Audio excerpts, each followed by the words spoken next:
Messieurs, mesdames, bonjour, bonsoir et bienvenue dans ce nouveau numéro du journal de l'actualité. Voyons tout de suite les actualités. Cela fait plusieurs jours maintenant que le Belize envoie ses troupes en reconnaissance dans les Warzones. D'après le consul de la Défense, Monsieur Lecky, les objectifs de ces soldats sont clairs.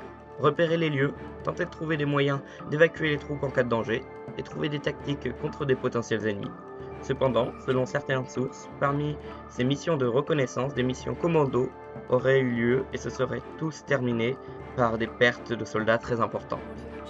Continuons dans les guerres et les combats avec la guerre bélizo-nouvelle-guinéenne. Le 11 avril, le Belize déclara la guerre à la Nouvelle-Guinée et écrasa cette dernière au bout de 4 batailles.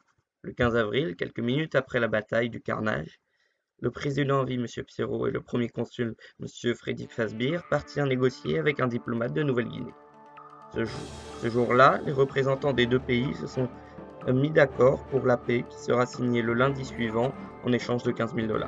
Cependant, le lundi 19 avril, le dictateur de Nouvelle-Guinée refusa de payer 15 000 $ et donc refusa la paix.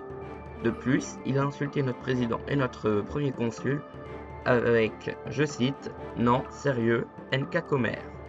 Le gouvernement bélisien jura de désintégrer ces êtres inférieurs, peu importe le prix.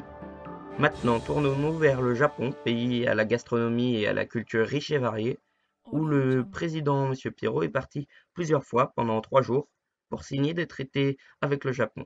Un reportage de Datan. En effet, je me trouve ici même au Japon, où le traité d'échange, d'entraide économique et d'alliance a été signé le 18 avril, après 3 jours de vives négociations. C'est dans cette maison, ici derrière moi, que l'impératrice japonaise, Pira, a rencontré le dirigeant de la République démocratique du Belize, Piro 004. Après cette rencontre, Pira offrit une couronne en papier traditionnel et une suprême pizza, un incontournable chez les Japonais, pour prouver son amitié. Maintenant, suivez-moi, nous allons découvrir le pays. En premier lieu, voici les plantations qui sont essentielles à la gastronomie japonaise. Donc comme vous pouvez voir, il y a tout type de plantes, des carottes, etc. etc. Ensuite, quand nous sortons des champs, nous avons, comme vous pouvez voir, ce sanctuaire shintoïste en pleine construction. Car non seulement les Japonais sont très attachés à leur gastronomie, mais aussi à leur religion, qui est le shintoïsme. Ensuite, quand nous passons par la résidence, et puis quand on sort de ce pâté de maison, on a ici le palais du Premier ministre Lightning Clem. Car le Japon n'est pas un régime totalitaire, mais un régime impérial constitutionnel. Merci Datan. Continuons avec la bonne nouvelle qui ravira les citoyens.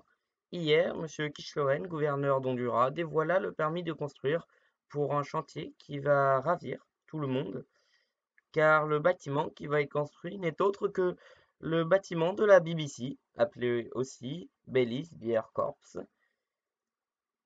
Et pour finir, un petit point élection, car oui, c'est aujourd'hui que chaque citoyen va pouvoir voter pour son candidat favori. Grâce à notre reporter Yuri, nous avons pu interroger plusieurs personnes et comme vous allez le voir, tout le monde n'est pas du même avis. Un court reportage de Yuri.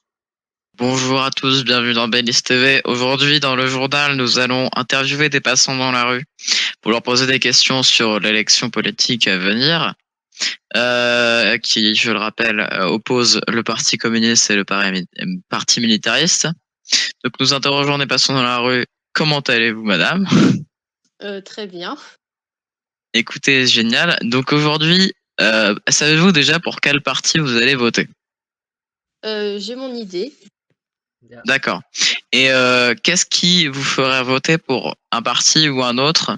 Quels sont les avantages et les inconvénients que vous avez dans le programme de chaque parti?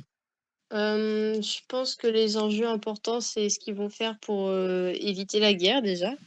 Et ensuite, ce qu'ils vont faire pour construire. D'accord. Merci d'avoir répondu à nos questions et nous vous souhaitons une bonne journée. Merci, au revoir. Au revoir. Et nous nous retrouvons cette fois au Red Gate avec en fond le magnifique phare pour interroger un nouveau passant. Donc bonjour monsieur, comment allez-vous? Bien, et vous? Écoutez, c'est parfait. Donc déjà, est-ce que vous savez pour qui vous allez voter pour les prochaines élections? Le parti militariste ou le parti communiste? Non, pas encore. D'accord. Et qu'est-ce qui vous ferait voter pour le parti communiste ou le parti militariste? Quelles sont les idées qui vous plaisent chez ces deux partis? L'église. D'accord. Donc vous serez plutôt sur tout ce qui est les églises, etc. Tout ce qui est, comment dire? Voilà, les églises. Voilà, exactement. Donc vous voteriez plutôt pour le parti catholique, enfin le parti de l'Église, qui était avant le parti militariste. D'accord. Donc sinon, vous n'avez pas particulièrement d'autres choses qui vous intéressent chez les autres partis? Non. D'accord, eh ben, écoutez, c'était très très court. Tout de suite, nous nous retrouvons sur la plage bélisienne et nous allons retrouver monsieur Max Semer. Bonjour monsieur. Bonjour. Bonjour à vous. Et donc aujourd'hui, nous allons vous poser quelques questions sur l'élection politique qui arrive. Déjà, est-ce que vous savez pour quel parti vous allez voter? Le parti militariste. D'accord. Et est-ce que vous savez, enfin, qu'est-ce qui vous fait voter tout simplement pour le parti militariste? Quels sont les avantages de ce parti à vos yeux? Bah, déjà la sécurité pour que les militaires nous procurent. D'accord. Les entraînements gratuits.